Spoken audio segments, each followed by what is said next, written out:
আসসালামু আলাইকুম, স্বাগতম জানাচ্ছি বিবিসি নিউজ আন্তর্জাতিক সংবাদে। শুরুতেই সংবাদ শিরোনাম, এরপর বিস্তারিত। যুক্তরাষ্ট্রের বিরুদ্ধে ইরানের সবচেয়ে শক্তিশালী দান, মুসলমানদের পবিত্র রমজানের শুভেচ্ছা জানালেন ট্রাম্প। চীনে আতশবাজির দোকানে বিস্ফোরণ, নিহত 12। পশ্চিম তীরে দখলদারত্ব নিয়ে ইসরায়েলকে 85 রাষ্ট্রের নিন্দা। দর্শক, এতক্ষণ শুনছিলেন সংবাদ শিরোনাম। এখন বিস্তারিত।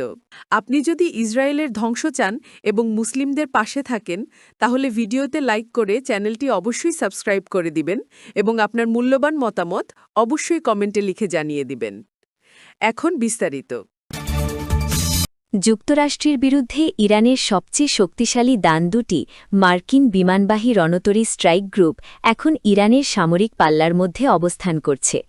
একটি ইউএসএস অ্যাব্রাহাম লিঙ্কন ইরানের উপকূল থেকে প্রায় 700 কিলোমিটার দূরে অবস্থান করছে বলে জানা গেছে, আর একটি ইউএসএস জেরাল্ড আর ফোর্ড উপসাগরীয় অঞ্চলে মার্কিন সামরিক উপস্থিতি জোরদার করতে মোতায়েন করা হয়েছে। তেহরানে ইরানের সর্বোচ্চ নেতা আয়াতুল্লাহ আলী খামেনি এমন ভাষায় প্রতিক্রিয়া জানিয়েছেন যাতে কোনো ব্যর্থতার সুযোগ নেই। তিনি বলেন, আমেরিকান শক্তি ইসলামী প্রজাতন্ত্রকে ধ্বংস করতে সফল হবে না। তিনি সতর্ক করে দেন, একটি মার্কিন যুদ্ধজাহাজও ডুবিয়ে দেওয়া হতে পারে। এই দুই সংকেত, অভূতপূর্ব সামরিক শক্তি প্রদর্শন ও প্রকাশ্য চ্যালেঞ্জ, এর মাঝখানে নীরবে এগিয়ে চলছে একটি কূটনীতিক প্রক্রিয়া। জেনেভায় ওমানের মধ্যস্থতায় মার্কিন ও ইরানি কর্মকর্তারা উত্তেজনা এড়াতে আবার আলোচনায় বসেছেন। মূল প্রশ্ন হল, এটি কি সত্যিই সংঘাতের পূর্বাভাস, নাকি যুক্তরাষ্ট্র ইরান সম্পর্কের দীর্ঘস্থায়ী চক্রাকার উত্তেজনার আরেকটি অধ্যায়? ল্যাঙ্কাস্টার বিশ্ববিদ্যালয়ের আন্তর্জাতিক রাজনীতির অধ্যাপক সাইমন ম্যাবেন এনডিটিভিকে বলেন, এটি অত্যন্ত গুরুতর মুহূর্ত। গত 1 বছরে যুক্তরাষ্ট্র ও ইসরায়েল ইরানে হামলা চালিয়েছে, আর ট্রাম্প স্পষ্ট করে বলেছেন, চুক্তি না হলে শক্তি প্রয়োগ করা হবে। মুসলমানদের পবিত্র রমজানের শুভেচ্ছা জানালেন ট্রাম্প। দেশে দেশে শুরু হয়েছে মুসলমানদের পবিত্র রমজান। আরবি এই মাসের গণনা শুরু হতেই বিশ্ব মুসলিমকে শুভেচ্ছা জানিয়েছেন মার্কিন প্রেসিডেন্ট ডোনাল্ড ট্রাম্প। তার শুভেচ্ছা বার্তাটি হোয়াইট হাউসের ওয়েবসাইটেও প্রকাশ করা হয়েছে।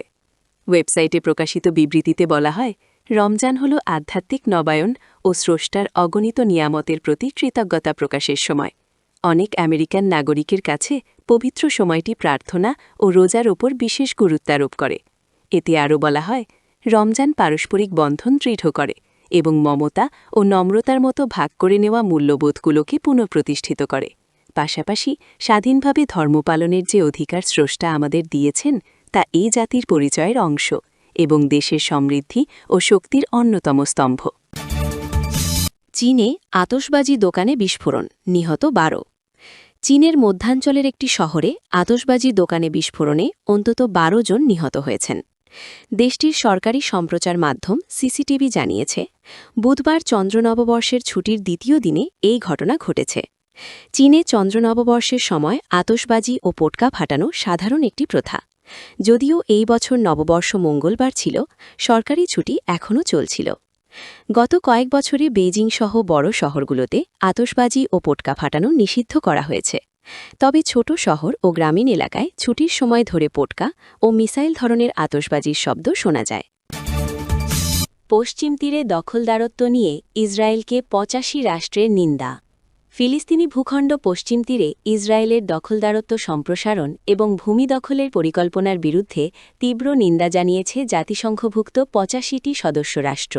মঙ্গলবার 17 ফেব্রুয়ারি জাতিসংঘে নিযুক্ত ফিলিস্তিনি রাষ্ট্রদূত রিয়াদ মানসুর এই রাষ্ট্রসমূহ এবং বেশ কয়েকটি আন্তর্জাতিক সংস্থার পক্ষে একটি যৌথ বিবৃতি দেন।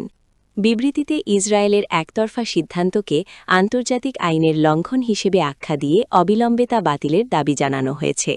সম্প্রতি ইসরায়েল 1967 সালের পর প্রথমবারের মতো পশ্চিম তীরের এরিয়া সি অঞ্চলে ভূমি নিবন্ধনের সিদ্ধান্ত নিয়েছে।